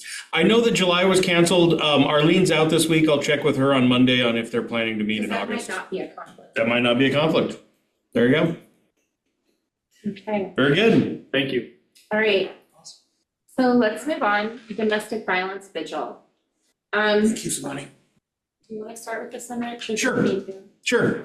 So council, just as a refresher, last year we had we had a candlelit vigil early in October in recognition of Tasha Anderson.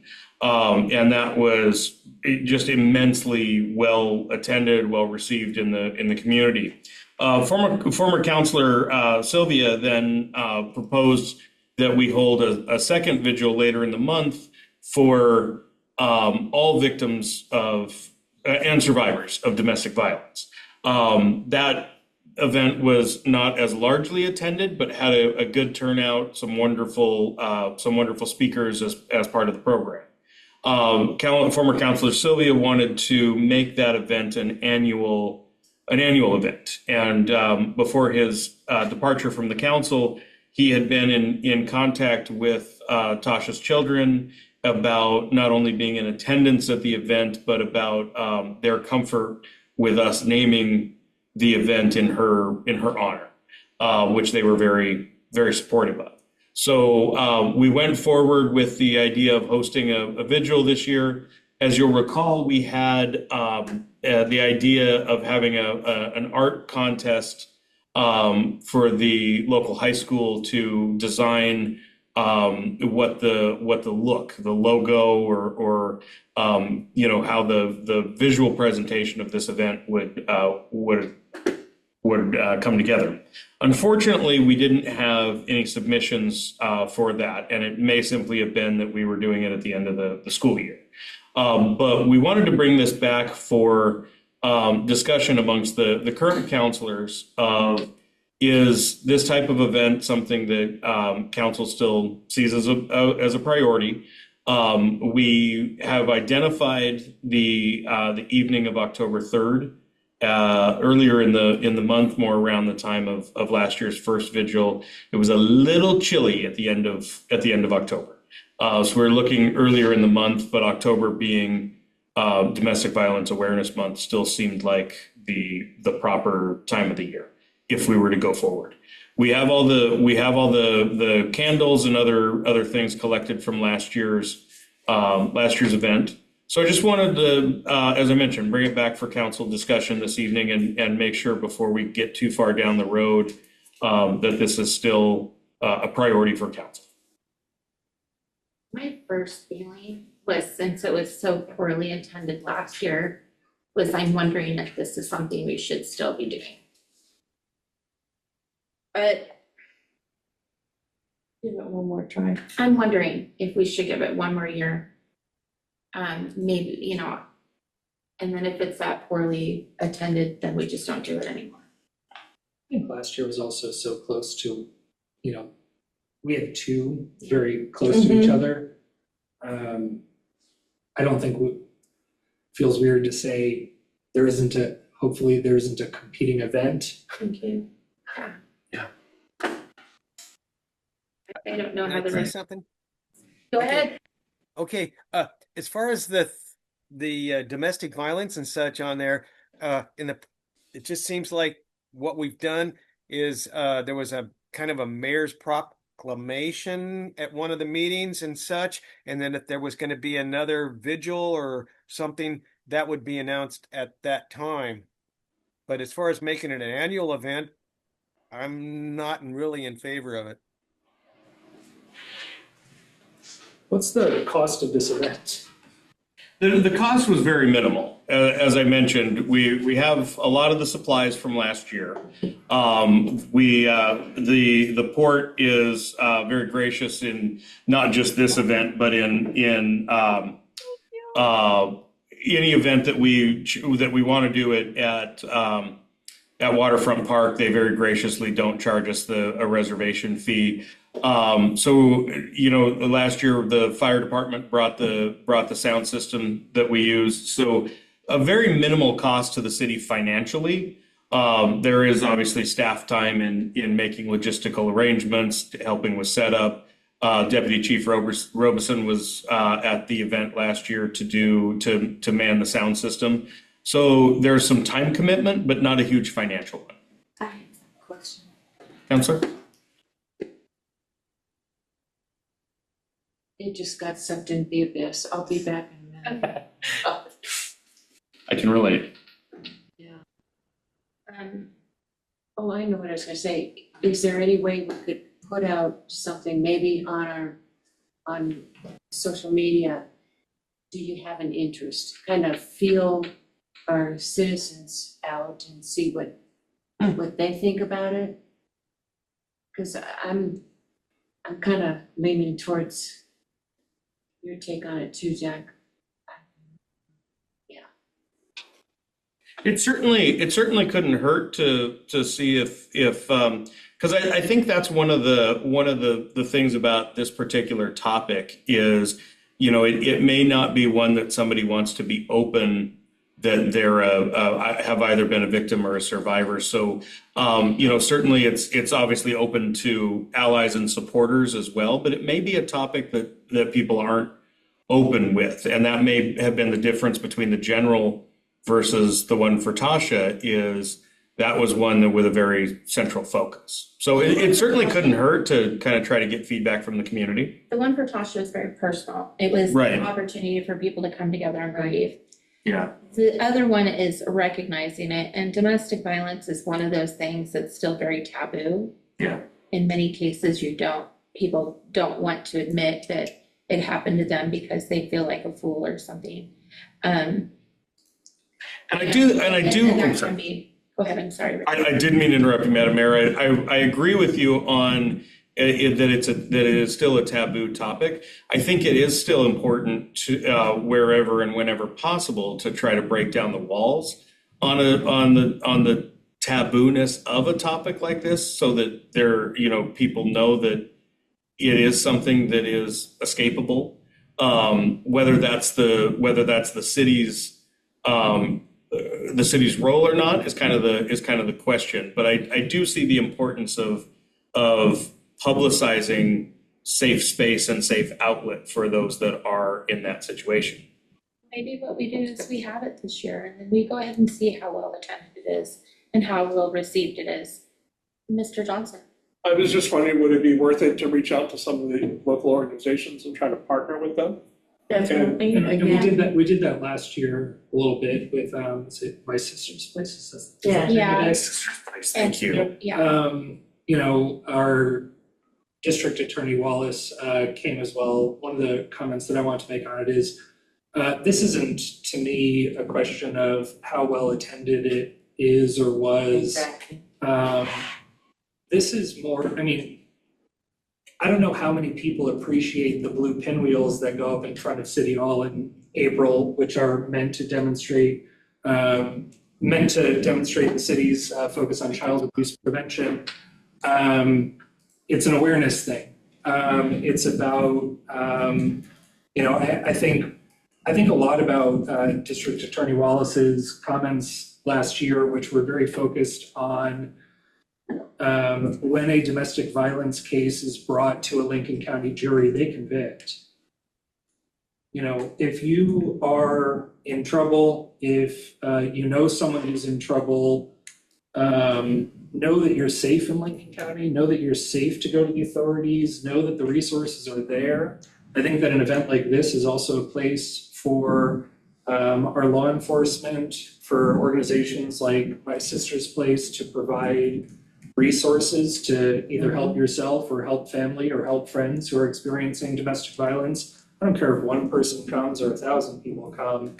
It's very much about this city saying that, especially this first year, this anniversary of, someone who was so beloved by our community, passing as a result of an incident of domestic violence.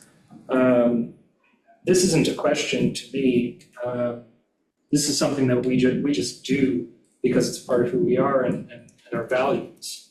I asked the question about how much it costs more as a rhetorical question of like, I know it's not really costing us a whole lot of money. It's so little resources. It's so worth it. It's so little effort for something that is so symbolic and significant. Yes, I think the biggest expense last year was buying the candles. And I think Frank and I paid for most of those out of our pockets, and I bought the purple ribbons, and so that was, I did the city didn't pay for that, just because it was. I agree with Andrew, it makes a statement. It does. That's why I don't want to give it up. Well, then we keep doing it. So, October 3rd, we want to advertise it somehow on our website at least and on our Facebook page. Paul? I was gonna say, is this something the council would be interested in naming as an annual event on the first Saturday of October? Instead of, that way we don't have to worry about. And I did think we should name it after Tasha. Well, I kind of agreed to do that. Yeah. We don't want to lose sight of that. So.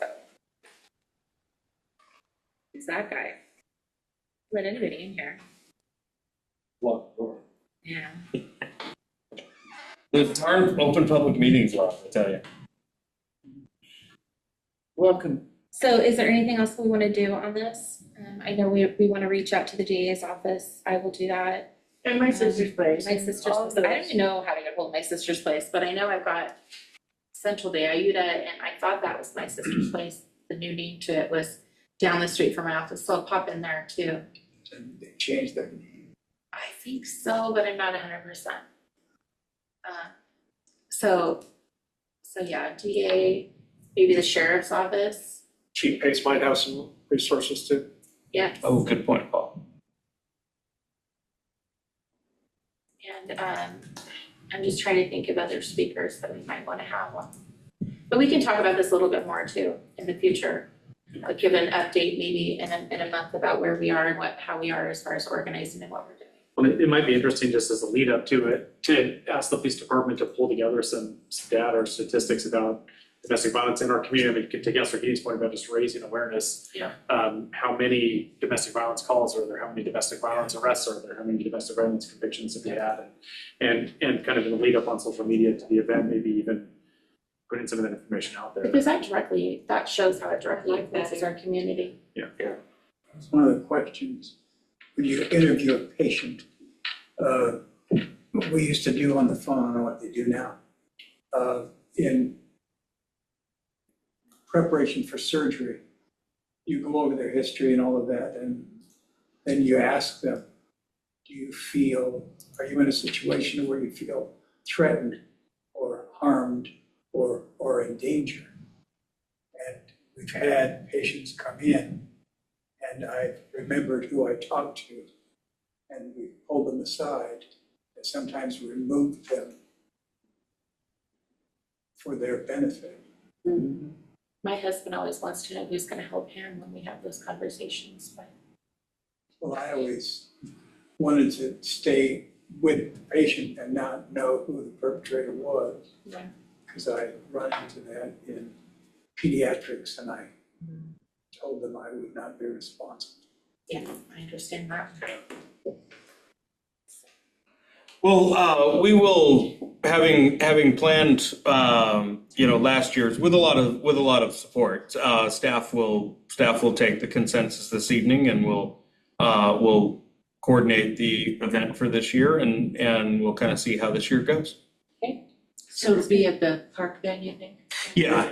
Last year we did Tasha's at the park, and then we did the other one up here at City Hall. And even though it wasn't a huge turnout, it was just the parking lot and the parking pad outside of this building was kind of a tight.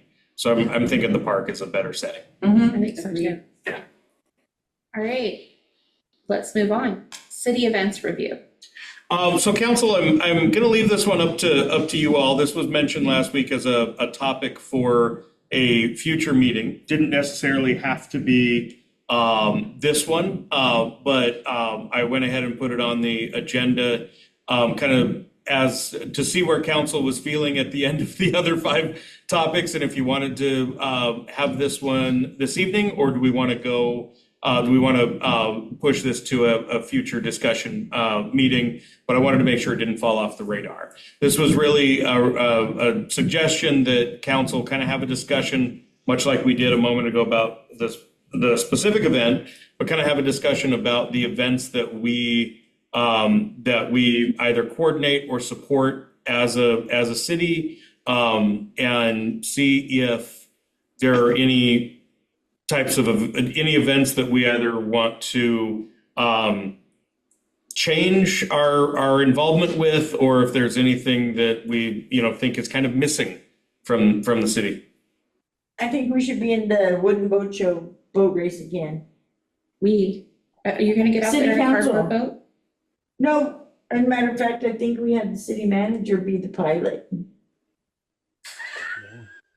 I But agree. we built it, huh, Stu? I agree. Publicity for Okay, Hey, you they talked have- me into it. The city manager has literally no experience with a wooden boat, so I have a lot to learn. It's not wood, No. it's cardboard. What type of waters are we talking about here? So GP provides a kit of Okay. of cardboard and such materials that the idea is teams will build cardboard boats You know what, I'm for to it, let's do go it. into the river and go out and back in a race, and and there are prizes for first one to finish, first one to sink, things like that. Do people actually like, are they in the, oh dear God, I'm coming in last, I'm telling you that right now. It's teams. You get somebody, you team with somebody. What do you think of that? Oh, that looks cool. Yeah.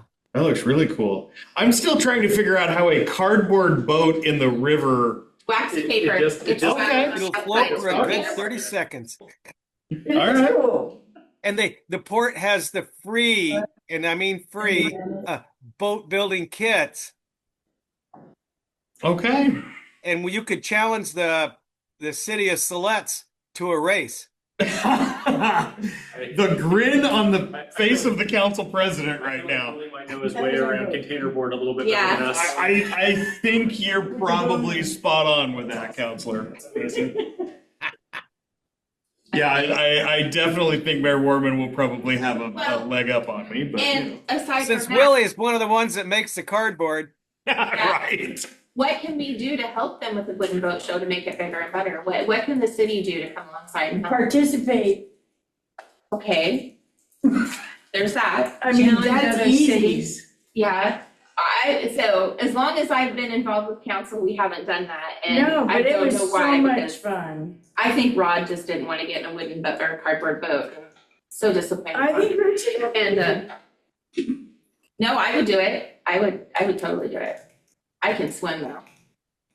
The port office is the place to get a hold of them. And they have the wooden boat kits, and you Okay. can decorate them, whatever. And there Right, are but- prizes for that too. What's Okay. the date? When is the wooden boat show?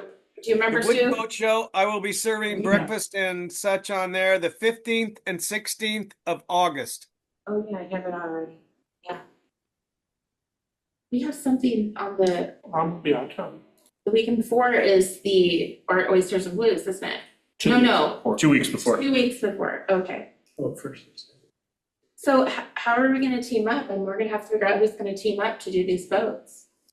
If We it's just just- had it was building and then we'd all get together and go over and work So did on it. each counselor have their own?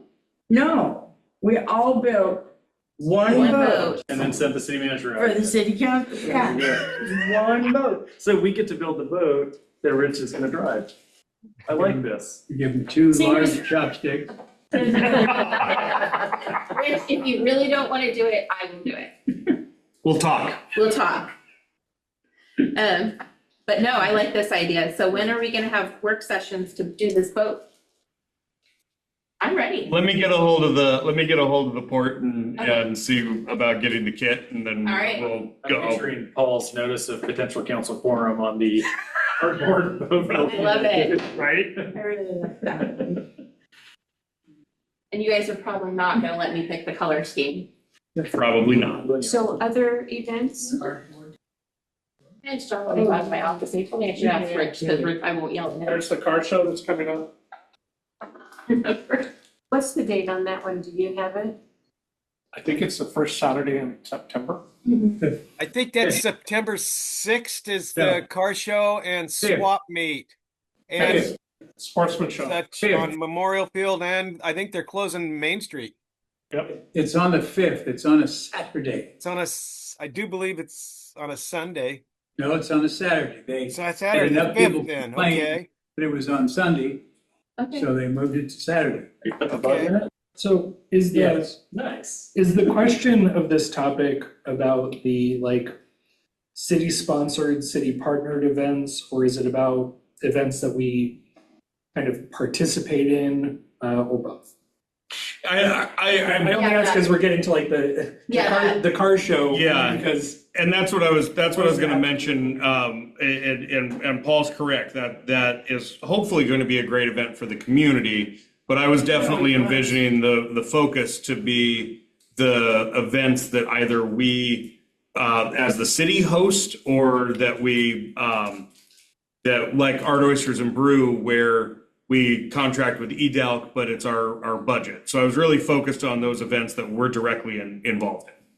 Speaking of events, I am going to be, tomorrow will be my first day at the farmer's market. I've got 2 cushy chairs, a carpet, and hopefully an awning. so people can sit down and chat with the mayor. Anybody wants to come join me, you're welcome to. Fireside chats with Mayor Mix. So I figure, you know, Are you campaigning? no, this is it's not for me campaigning, it's Oh, to represent the city. Okay, was unsure about that, that's why. I would not be announcing it from the dais if it was campaigning. Oh. Yeah. That's my bad. No, that's okay. Thank you for clarifying Thank you it. for That's asking. fine. Yeah, no, that's fine. It would be inappropriate for me to announce it from this dais if it was for me to campaign. So, but yeah. So farmer's market tomorrow, I'll try to represent well and be there available for questions. So hopefully not certain questions, but others would be great. So. So Counselor, are there any events that the city is either the staff does the logistics or we are supporting through either financially or manpower that you say this doesn't make sense for us to continue to be involved in? I think maybe that's the big question. I know that as a council, you're very community minded, but I want to make sure that our time and resources are in the places that they should be. So I guess that would be more a question for the staff. Is there an event that we put on that we rely on the staff to help set up that they feel is too onerous? So that is something that I think would be more of a question for you to ask your department heads. Okay, I will put that on for tomorrow afternoon. Because we just added another one, 4th of July. And, but the turnout for that was amazing. So. Especially for a first go at it. Yeah, I thought it was perfect. It gave the community an opportunity to come play yard games together, eat some food. Hopefully next year we'll have more food trucks and just it was a great time to get together before you went off and lit off your fireworks at night. So if council's amenable, maybe I'll take that recommendation from the mayor and I'll go to the staff and kind of get their feedback and come back to the council with staff perspective to kind of take this topic a little maybe to the next step with the staff's perspective. I think we as a council get really excited about ideas and end up adding items, adding things that put a burden on our staff, and we rarely take it away. Yeah. And so I think that, I'm glad that this is on the agenda, if only to give us a chance to step back and say, where are we maybe putting too much strain? Yeah. Have we reached that threshold? I love Why it. did you say that? Because that's the last last thing that we want to do is put too much strain on our staff. Go ahead, Jackie, I'm sorry. Which ones are you saying that we add and then we never take away that puts a strain? I'm aware, so. We've added. Just in general, I Couple mean, of last years. in the last couple of years, we've added a couple of events. We have the 4th of July event, we have the Candlelight Vigil, we have. Candlelight vigils are one-time Weenie things, but parade. the domestic violence one. Well, that's the one, Yes, yeah. yes. And dog parade. That's true, we added the pet parade. But no, it's Okay. not about anything in particular, it's that. Okay, but the way you said it, that we did or we do this and then we don't take it away. So I thought maybe I was missing some, Oh, yeah, understand. I'm just saying, I don't know that there are events that we tend to talk about as like one time. We tend to, I think, when we were doing the 4th of July, for instance, it was, we're looking at this as a new annual event, right? At first we weren't though.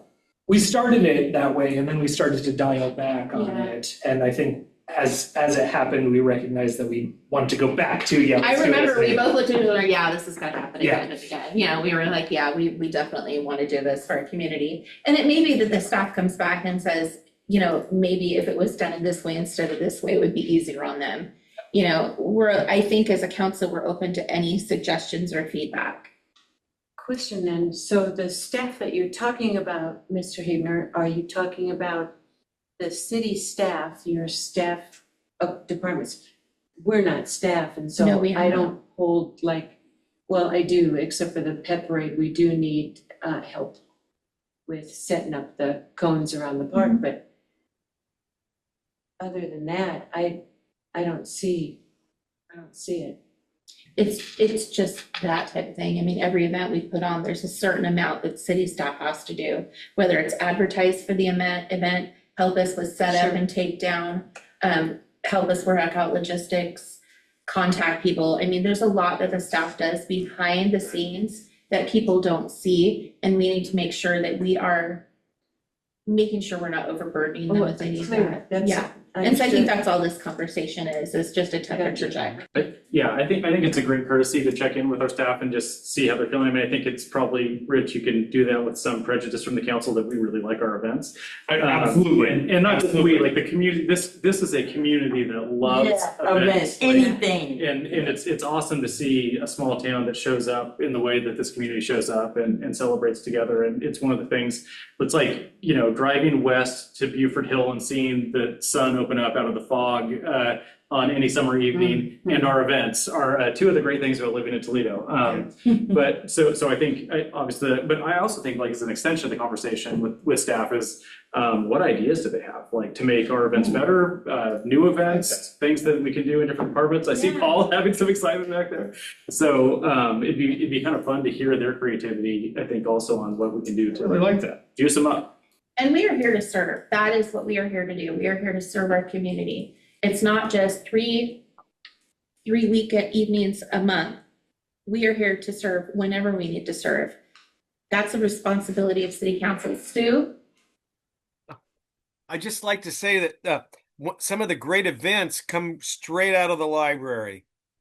That's And true. Our council goal of as far as staff and such on there, they are the drivers through the summer and such of it. As far as events, they've got events going all the time, and those are regular city events and such.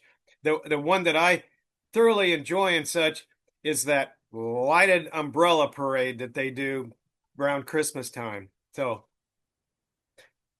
there are a number of things that happen and such on there, and it's not that they're all city sponsored, we just participate in.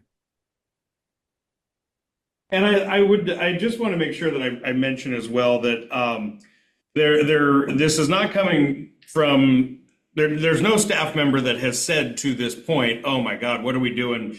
I really just want to make sure that we're aligning our resources with council's vision. So I can tell you on behalf of myself, and I'm sure I speak for them when I say as well, that I really appreciate, you know, the invitation and the thought that has been voiced here that we'd really like to hear from the staff. So we have this is kind of why we have our management meetings on the day after council meetings. So I will be happy to bring those two questions to our staff tomorrow. And That's another big one that we do. yeah.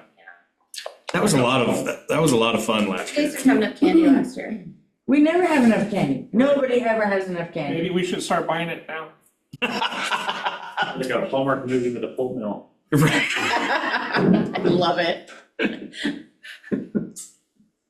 It plays on a different channel. Yeah. I love our little town. It's the best place to live in. Well, council, that's all I have for this evening. I will be happy to bring feedback that I gather to continue this discussion at a future meeting, but that's all I have this evening. Since we keep thinking of them to add to the list, maybe we should have a list of events or a double list of events that we put on and other events in the city that we could support with attendance. Yeah, that's a good idea. And have a list in front of us so we can say, yeah, maybe there is too much. We gotta have a float in the Summerfest parade next year. Yeah, I agree. We talked about it used last to every year. year. I don't think we really talked about it this year, but No. last year we talked about it, but didn't jump on it until it was way too late. Yeah. And that's something one we of can the do. things that we did one year was we all just walked and threw candy. Unfortunately, I wouldn't be able to make that walk. No, but Yeah. Because there's always a skateboard, I guess. There were, All those things for you. we had a car. We even did the Celeste parade for the powwow. I was in the back of the cop car for that one. Were you Yeah. handcuffed or? No, trying to throw stickers and candy out the barred windows. And the window only went down that far. It's like, how am I supposed to? So I really look forward to the discussion with Katie at CIS about the city parade float. That's gonna be fun. I think she'll support it. I recreational. think she'll be fine as We're long as used there's to not it. too many accidents or things involved. Right, yeah, chairs on a flatbed, that kind of thing. Yeah. Just screw them down on the That's what we side. did. The We had log stumps. Walport City Council did that. They had a pull behind with all of the councilors for their beachcomber parade. Oh, nice. We had a big float. Maybe we should go crash their parade and just like I mean, Toledo City Council our- and have our parade better than our theirs. summer festival I'll have to board look and see. goes I to know all I've got a the video parades. of the old Yeah, they do. parade float. Nice, okay. All right. So are we ready to say goodnight? Or does anybody else have anything else to add to the good of the order? Going once, going twice. We're adjourned at 8:02 PM. Thank you for coming.